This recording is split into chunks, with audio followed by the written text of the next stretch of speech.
गरीबी में जन्म लेना ये किसी का दोष नहीं है, लेकिन गरीबी में रह करके मर जाना ये उसका दोष हो सकता है। उसमें उसकी गलती है, क्योंकि जब उसका जन्म हुआ था उसे नहीं पता था कि वो गरीब घर में हो रहा है या अमीर के घर में हो रहा है। लेकिन अपने जीवन काल में कुछ न करने के कारण अगर वह गरीबी में रह करके गरीबी ही उसकी मृत्यु का कारण बन जाती है, या अपने जीवन में कुछ न करके वो अपने जीवन को समाप्त कर देता है, तो उसका खुद का दोष है। हम आज विस्तार से चर्चा करेंगे कैसे हम अपने जीवन के भाग्य निर्माता बन सकते हैं, अपने भाग्य विधाता बन सकते हैं, किन किन चीज़ों का हमें ध्यान रखना है और क्या हमें अपने जीवन में निरंतरताएं लानी है और क्या हमें उपाय करने होंगे जो हम अपने जीवन में अपने आप अपने भाग्य को ग्रो कर सकते हैं और आगे हम बढ़ सकते हैं। सविस्तार आज की चर्चा रहेगी। नए दर्शक हैं तो फटाफट चैनल को सब्सक्राइब कर लीजिए ताकि आने वाले समय में भी आपको हमारी अपडेट्स प्राप्त होती रहे। देखिए, आज हम चर्चा जो कर रहे हैं थोड़ा गंभीर है और समझने के लिए भी इसमें काफी कुछ आज आप प्राप्त होगा। जब बच्चा जन्म लेता है उसे कुछ भी पता नहीं होता है, वो किसके घर में जन्म ले रहा है, वो किस स्थिति में जन्म ले रहा है।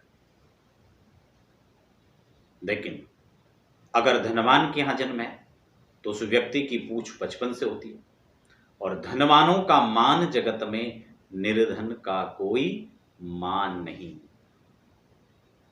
ये पंक्तियां भी बता रही हैं कि धन की महत्ता कितनी है। इसका मतलब हमें धन अर्जित करने के लिए जिन संसाधनों को अपने जीवन में अपनाना पड़ेगा, जिन नीति और रास्तों को अपनाना पड़ेगा, उसके लिए कई बार हम प्रयास तो करते हैं लेकिन विफल हो जाते हैं। इसका मतलब हमें तब एक सलाह की आवश्यकता है। इसका मतलब तब हमें एक राह दिखाने वाले की आवश्यकता है, और वह राह दिखाने वाला कोई और नहीं है, वह है साक्षात ज्योतिष, जो विराट पुरुष के, जो काल पुरुष के नेत्र हैं। वेदानां चक्षु ज्योतिषा। तब हम ज्योतिष रूपी नेत्र का आश्रय ले सकते हैं। मुखम व्याकरणम प्रोक्तम, अपनी वाणी को परिष्कृत बना करके हम आगे चल सकते हैं। दो चीजें। अब इसके लिए हमें स्टेप दर स्टेप आगे बढ़ना होगा, क्योंकि कुंडली के अंदर बहुत सारे योग होते हैं जो धन योग होते हैं। लेकिन कुंडली में धन योग बनने से आप धनवान हो जाएंगे तो ऐसा नहीं है। कुंडली में जो योग आपके बन रहे हैं, जो जन्मांक चक्र के अंदर योग बन रहे हैं, उन योग को घटित करना, प्रभावी बनाना या निष्प्रभावी बनाना, ये आप पर निर्भर करता है।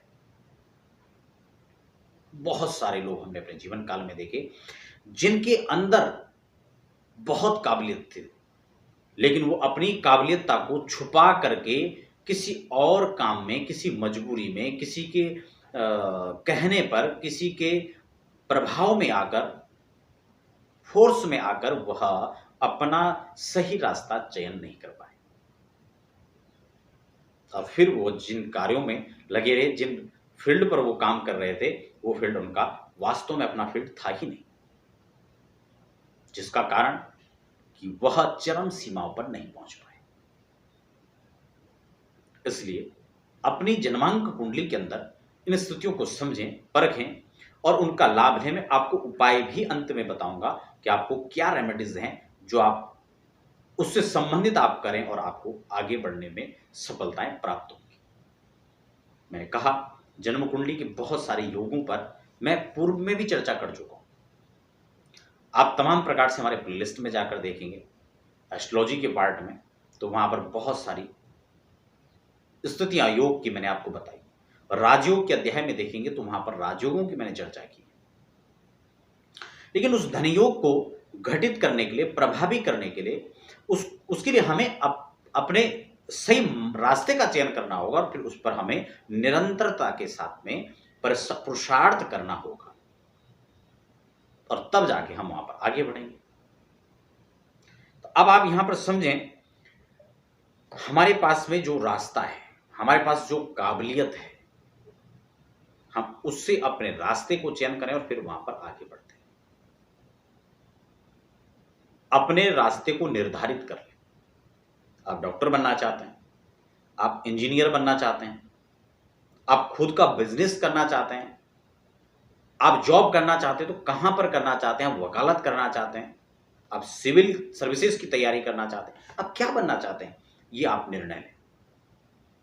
जन्म कुंडली के उन योगों पर आप अच्छे एक्सपर्ट से सलाह लें कि हमें अपने जीवन में कौन सा फील्ड रहेगा जो हमारे लिए अच्छा रहेगा, हमारी रुचि इसमें बन रही है वह भी बताएं, क्या इससे संबंधित योग हैं, सेकंड बेस्ट हमारे लिए क्या रहने वाला है। इन सब चीज पर आप तुलनात्मक अध्ययन करें। आपकी अच्छी पकड़ किस पे, उसको भी समझे, उसको भी बताया जाए और फिर निकल करके जो रास्ता है उस पर आप आगे बढ़े।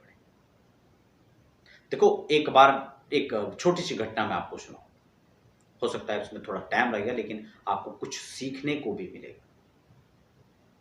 एक बार एक लकड़हारा था, लकड़ी काटकर अपने जीवन को चला रहा था। तभी एक संत और एक महात्मा ने उसकी गरीबी को देखा। और लोग तो इसका उपहास उड़ाते, लेकिन महात्मा ने इसको अपने पास से एक मणि थी जिसका नाम था पारस मणि, वह मणि निकाल करके संत ने इसको दे दिया लकड़हारे को और कहा, भैया ये पारस मणि है, इसको लेकर जाओ, तुम्हारी गरीबी दूर हो जाएगी। लेकिन यह मणि देकर महात्मा चल गए, वहां से आगे बढ़े। लकड़हारा ने लकड़ी फिर काटी, अपना लकड़ा जो गड्ढा था उसको सिर में उठाया और वहां से चल पड़ा। लकड़ी बेचकर जो क्रियाएं चलती थी, जिस प्रकार से खान पान, अपनी दिनचर्याएं, वो यथावत चलती रही। संयोग की बात थी कि एक दिन लकड़हारा उसी स्थान पर फिर से लकड़ी काटता हुआ गया। महात्मा ने कहा था, मणि आज दे रहा हूं, 1 महीने के बाद आकर यह मणि मैं ले लूंगा। वही समय लगभग आ गया था, लकड़हारा वहीं पर लकड़ी काट रहा था, महात्मा वहां से गुजर रहे थे। महात्मा ने देखा कि आप आज भी लकड़ी काट रहे हैं। लकड़हारे इसका कारण पूछा। उन्होंने कहा, मैं दरिद्र हूं और इसी से भरण पोषण करता हूं और यह लकड़ी काटने से ही मैं अपने परिवार का संचालन कर पा रहा हूं। महात्मा ने कहा, वो तो अच्छा है, लेकिन मैंने आपको एक पारस मणि दी थी, उसके रहते आप कैसे निर्धन है, आपने उसका क्या किया। लकड़हारे ने बड़े विनम्रता के साथ कहा कि आपने जो पारसमणि मुझे दी थी, मैंने वो पारसमणि भगवान के मंदिर में रखी हुई है और यथावत उसकी पूजा करता हूं। महात्मा सर पकड़ करके बैठे। जिसके पास में पारसमणि हो वह लकड़ी काट रहा है जंगल में, वह लकड़ी बीन रहा है जंगल में। यह कितने दुर्भाग्य की बात है। क्यों? क्योंकि महात्मा ने उसे जाते वक्त उसका प्रयोग नहीं समझाया था। हमारी कुंडली के अंदर बहुत सारे योग हैं, लेकिन कैसे हम उसको एक्टिवेट करें यह हमें नहीं मालूम है। कैसे हम इसका लाभ लें इसको हम नहीं समझ पा रहे हैं। आज उसी की चर्चा मैं आपके साथ कर रहा हूं। जीवन में इस पहलू को समझना होगा, देखना होगा और हमारे भाग्य प्रवर्धक क्या बनेंगे, कौन सा कार्य बनेगा, किसके सहयोग से बनेगा, उन सभी पॉइंटों को फाइंड आउट करें। फिर उससे संबंधित जहां पर रुकावटें आ रही हैं उसका प्रयास, उसमें उपायों का सहारा लें और फिर हम लोग अपने जीवन में निरंतरता, तीव्रता, अपनी सबलता, अपनी सक्रियता और फिर देखिए आपके पास क्या नहीं होगा, सब कुछ होगा। इसलिए इसके लिए हम आज जो वेदानाम चक्षु ज्योतिष का जो आश्रय है उसमें कौन कौन से पार्ट हैं उसी को मैं आज आपके साथ यहाँ पर चर्चा में रखूंगा। सबसे पहले मैं जैसे कि हर बार कहता हूँ आपको कि किसी भी योग दुर्योग के लिए आपका सबसे पहले प्रथम भोक्ता जो होता है वो लग्न होता है। इसलिए हम सबसे पहले लग्न की सिचुएशन को देखना ना भूलें।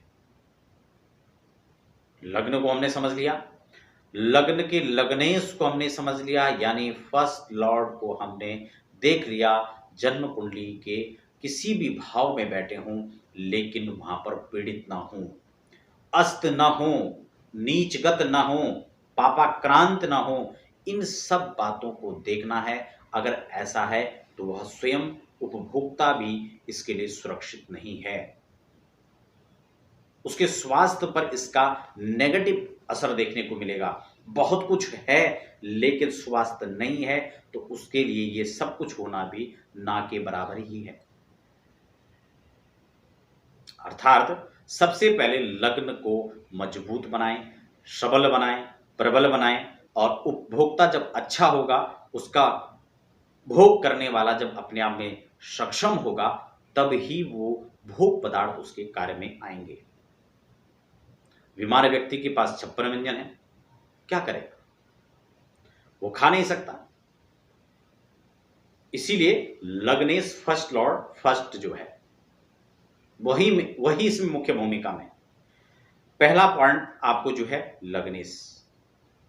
अब हम अपने जीवन की यात्रा को शुरू कर रहे हैं। मैं भाग्येश की बात कर रहा हूं, मैं कर्मेश की बात करूंगा, मैं आयेश की बात करूंगा, मैं व्ययेश की बात करूंगा। मैं आपको उन बिंदुओं पर लेकर जा रहा हूं कि जब व्यक्ति अपने जीवन में धन का अभाव न झेल रहा हो, उसके लिए हमारी तैयारी क्या और कहां से यात्रा शुरू होगी और कहां तक रहेगी। धन के अभाव में वह जीवन न कटे, धन की असहनीय पीड़ा उसको न सहन करना पड़े, उसके लिए हमें सबसे पहले लग्न, जो बचपन से ही ध्यान देना चाहिए स्वास्थ्य का। माता पिता ध्यान रखते हैं, बड़े होने जैसे जैसे बड़े होते जाते हैं फिर अपने आप को ध्यान रखना होगा। योग, एक्सरसाइज के माध्यम से, प्राणायाम के माध्यम से, ध्यान के माध्यम से तन और मन दोनों को स्वस्थ बनाएं। ठीक हो गया। दूसरा बिंदु रहेगा पंचम हाउस यानी शिक्षा। प्रथम पक्ष में अगर हमने स्वास्थ्य को ध्यान में रखते हुए भी शिक्षा अर्जित नहीं किया तो आगे जीवन नहीं चलने वाला है। वो सुख सुविधाएं, उपलब्धियां, वो यश वैभव, वो बिना ज्ञान का मान सम्मान कुछ भी संभव नहीं है। इसलिए दूसरा बिंदु रहेगा फिफ्थ लॉर्ड। और पंचमेश की सक्रियता, पंचमेश का प्रबल होना, पंचमेश की अच्छी स्थिति में बैठना आपके एजुकेशन को दर्शाती है। शिक्षा का जो क्षेत्र है वो कैसे रहेगा, शिक्षा कैसे रहने वाली है और शिक्षा में अवरोधताएं हैं या निर्विघ्न जो है शिक्षा के क्षेत्र में आगे बढ़ पाएंगे, ये सभी चीजें पंचमेश दर्शाएगा। तो पंचमेश से संबंधित चीजों को हमें देखना है। तीसरा चीज इसमें आता है पंचमेश के बाद नाइन्थ लॉर्ड यानी भाग्येश।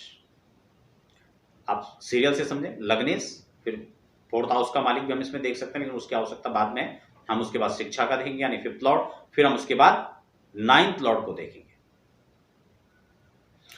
अब नाइन्थ लॉर्ड की सिचुएशन कुंडली में क्या है, क्योंकि भाग्य मेहरबान हो तो गधा भी पहलवान होता है। यानी भाग्य की प्रबलता अपने आप में, भाग्य का सक्षम होना, भाग्य मजबूत होना, यह अपने आप में अहम है। भाग्यम फलत सर्वत्र न विद्या न च पौरुषम। तो नाइन्थ लॉर्ड को फिर आपको देखना है। नाइन्थ लॉर्ड को भी आपने देख लिया। अगर मान लो इससे संबंधित ये यहां पर कमजोर पड़ रहा है, पाप दृष्टि में है, पाप युति के साथ बैठा हुआ है, तो भाग्य अच्छा काम नहीं करेगा। अच्छे भावों पर नहीं बैठा है तो जो भाग्य काम करना चाहिए, जो भाग्य का साथ मिलना चाहिए, जो भाग्य लग काम करना चाहिए आपका, वो नहीं करेगा। तो ऐसे में फिर भाग्य से संबंधित जो रेमेडीज होती हैं उसको आपको अपने जीवन में धारण करना पड़ेगा, अपने जीवन में अप्लाई करना पड़ेगा। अब वो क्या है, वो किस हिसाब से, उसके उपाय उस हिसाब से होंगे। वो आपको इसको देखना है कि वो आपका नाइन्थ लॉर्ड है कौन, उससे संबंधित वैदिक जो रेमेडी है हमें उसको करना है। और एक चीज का हमेशा ध्यान रखिए कि जो नित्य निरंतरता है अपने जीवन में, उस उपाय को आप स्वयं करें। विशेष समय में, विशेष प्रस्तुति में, विशेष लाभ के लिए आप विशेष अनुष्ठान कर सकते हैं या करवा सकते हैं, लेकिन दैनंदिनी के अंदर उसका जो प्रभाव है, उसका शुभ फल लेना है, उसके लिए आपको खुद प्रयास करना पड़ेगा, खुद प्रयत्न करना पड़ेगा। दुनिया के अंदर कोई ऐसी ताकत नहीं कि जो रातों रात को खत्म करके दिन उत्पन्न कर दे, या कोई भी ऐसी क्षमता नहीं है जो दिन को रात में परिवर्तित कर दे। उसके लिए आपको तैयार होना होगा, उन सिद्धांतों को अप्लाई करना होगा, उन समय समय पर उन उपाय को स्वयं धारण करना पड़ेगा, स्वयं उसको क्रियान्वित करना पड़ेगा, तब आप अपने जीवन में एक अहम पड़ाव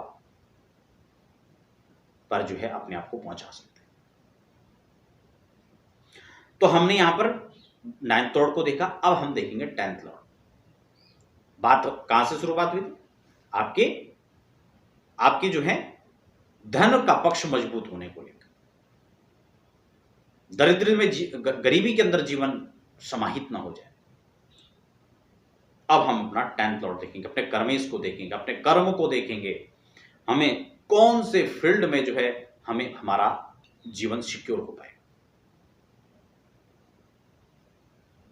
इसके लिए भी मैं अलग से स्वतंत्र से चर्चा कर चुका हूं, आप प्लेलिस्ट में उस वीडियोस को देख सकते हैं कि 10th लॉर्ड कुंडली में कहां बैठे हों, तो हमें किस किस क्षेत्र में किस किस के द्वारा हमें सहयोग लेना चाहिए और कैसे हमें अपने जीवन में आगे बढ़ना चाहिए। फिर बात आती है 11th लॉर्ड। ये हमारे आय का मालिक है, इनकम का स्रोत का घर है। धन भाव द्वितीय भाव होता है और आय का भाव एकादश होता है। द्वितीय भाव में धन, पैतृक प्रॉपर्टी, इससे संबंधित चीजें जो पैतृक हैं उसको, उस धन की बात करता है, जबकि आय यानी खुद की अर्निंग के जो स्रोत हैं वो अर्निंग के सोर्सेस हमारे 11th हाउस से निकलकर प्रकट होते हैं। तो अर्निंग स्रोत क्या रहेगा उससे संबंधित हमें यहां से इस चैप्टर को देखना है। और फिर बात आती है व्यय की, कि खर्च के लिए क्या रास्ता निकल करके आता है, खर्च कैसे होगा, किस चीज में खर्च होगा। कहीं ऐसा तो नहीं कि हमारा व्यय ऐसी जगह हो रहा है कि जहां से हमारा फ्यूचर सिक्योर नहीं हो पा रहा है। कोई ऐसी लत में तो धन का प्रयोग नहीं हो रहा है कि जो तुम्हें तुम्हारे स्वास्थ्य पर, तुम्हारे हर चीज पर ऐसा प्रभाव छोड़ेगी जो गलत, जिसका प्रभाव दिखेगा। इस प्रकार से द्वादशेश यानी 12th लॉर्ड को भी कुंडली में फाइंड आउट करना है, वो कहां पर है, किस स्थिति के अंदर बैठे। तो इस प्रकार से आयस और व्ययस इन दोनों को भी हमने देख लिया। अब संपूर्ण जन्म कुंडली का जो मुख्य भावों का अध्ययन था वो हमने कर लिया। उससे संबंधित जो ग्रह हैं उनके सबलता के लिए हमें वैदिक जो इसका उपाय है उसको करना चाहिए। अब ये तो स्पष्ट हो चुका है कि हमें किन किन भावों को मजबूत करना है और उससे संबंधित क्या क्या उपाय करने हैं। अब महत्वपूर्ण हिस्सा, महत्वपूर्ण उपाय जो मैं आपको अब बताने वाला हूं। अब कई लोग तो पीछे ही कमेंट करके छोड़ भी चुके होंगे वीडियो, अब वो कहेंगे वीडियो में कुछ है ही। उनके लिए जो रहस्य था वो अब बता रहा हूं, क्योंकि भाई थोड़ा समय तो लेना पड़ेगा। अब मैं उसकी चर्चा करूंगा कि वास्तव में अगर हमें अपने जीवन में धनवान, श्रीवान, यशवान बनना है तो हमें अपने जीवन का अहम हिस्सा किसको बनाना है। समझ रहे हैं? जो ग्रह इनसे, इन भावों से संबंधित है, उनकी वैदिक रेमेडीज तो हमें लेनी है, समझ रहे हैं। लेकिन एक ऐसा फॉर्मूला जो हम स्थिर रूप से अपने जीवन में सहजता से स्वयं हमेशा एक ऐसी डोज हम लें कि जिससे हम हर प्रकार से हमारे लिए वो अच्छा होगा। उसी में सबसे पहले मैं आपको बता दूं, जन्म कुंडली के अंदर नैसर्गिक रूप से हमारा सूर्य कमजोर नहीं होना चाहिए। इसके लिए नियमित रूप से हमें सूर्य अर्घ्य प्रदान करना चाहिए और हो सके तो सूर्योदय से पहले ही उठना चाहिए, और हो सके तो स्नान भी इससे पूर्व में करें। लेकिन ऐसा सब संभव न हो सके तो कम से कम सूर्योदय तक उठ जाएं और सूर्य उपासना अपने जीवन काल में जरूर करना चाहिए। पहला नियम। दूसरा नियम, आपको इसके साथ साथ हो सके सूर्य की ज्यादा दिक्कतें हैं या इन भावों से संबंधित भी ग्रह सूर्य है तो वहां पर आपको आदित्य हृदय स्तोत्र का पाठ करना चाहिए, जो बहुत ही प्रभावशाली स्तोत्र है, जिसके लिए हमारे चैनल पर वीडियो उपलब्ध है। विधि विधान के साथ आप उसका पाठ कर सकते हैं, उसकी विधि भी आपको बताइए। अब बात करेंगे कि यदि किसी प्रकार से इतने इन ग्रहों के सिचुएशन के बाद हमें अपने धन और अर्निंग के स्रोतों को बढ़ाने के साथ साथ में महालक्ष्मी की कृपा प्राप्त करनी है, तो श्री सूक्त या कनक धारा का पाठ हमें करना है। श्री सूक्त की वीडियो या कनक धारा की दोनों वीडियो चैनल पर उपलब्ध है, वहां से आप पढ़ना सीख सकते हैं। और ध्यान रहे, ये बिना संकल्प के ना करें, आप इसको पढ़ना सीख लें। संकल्प हम आपको लिखकर भी भेज सकते हैं, इतना भी हम कर डालेंगे, कोई दिक्कत नहीं है, लेकिन आप उसके लिए तैयारी तो करें। ठीक है, वैसे संकल्प के लिए मैंने एक छोटी सी वीडियो बनाई हुई है, आप उस संकल्प को भी पढ़ सकते हैं, लेकिन विशेषकर विशेष कामना के लिए, विशेष काम की परक संकल्प अलग से लिखा जा सकता है। तो आपको क्या करना है, श्री सूक्त का पाठ करना है। मकान नहीं बन पा रहा है, उससे संबंधित समस्याएं आ रही है, गाड़ी का सपना सच नहीं हो पा रहा है, तो इन सपनाओं को पूर्ति के लिए आप ऋणमोचन का पाठ करें। और मंगल तो वैसे भी प्रभावी होना चाहिए, तो ऋणमोचन मंगल स्तोत्र का पाठ करें, जिसके लिए भी वीडियो बना रखी। तो ये छोटे छोटे उपाय हैं जो अपने जीवन काल में आपको करने हैं, नियमित रूप से करने हैं, और आप देखेंगे कि इसका संपूर्ण फल आप बहुत जल्द ही लेना शुरू कर देंगे, बहुत जल्दी। इसको कहने की आवश्यकता नहीं कि आप 10 दिन में इसका फर्क देखें, 20 दिन में, आप विद इन डेज ही आप इसका फर्क देखना, अपना इसका महसूस आपको होने लगे। आप एक दिन से ही देखें ना, आप एक दिन करके देखें, आपको अनुभव होगा, आपको एक आभास होगा। हफ्ता भर करेंगे, 10 दिन, महीने भर, फिर आपको धीरे धीरे सारी तस्वीरें क्लियर होती हुई नजर आएंगी। आशा करता हूं आज की जो चर्चा थी थोड़ा सा लंबी हुई है, लेकिन आपको काफी कुछ सीखने को मिला होगा। और अगर आप जीवन में कुछ करना चाहते हैं, हताशा निराशा में गुजर रहे थे, या कुछ समझ नहीं आ रहा था, तो आपके लिए मार्गदर्शन के लिए वीडियो काफी काम आ सकती है। ज्योतिष से संबंधित सलाह हो, या हस्तल की जन्म कुंडली बनाना हो, देखना हो, कुंडली मिलान हो, किसी प्रकार से ज्योतिष सलाह के लिए आप हमारी वेबसाइट पर लॉगिन कर सकते हैं, या फिर लगातार जो नंबर नीचे फ्लैश हो रहे हैं उस पर आप व्हाट्सएप पर समय लीजिए और अपने लिए स्वतंत्र रूप से आप अपने बारे में जानें। फिलहाल आप बने रहें और हमें दीजिए इजाजत। धन्यवाद।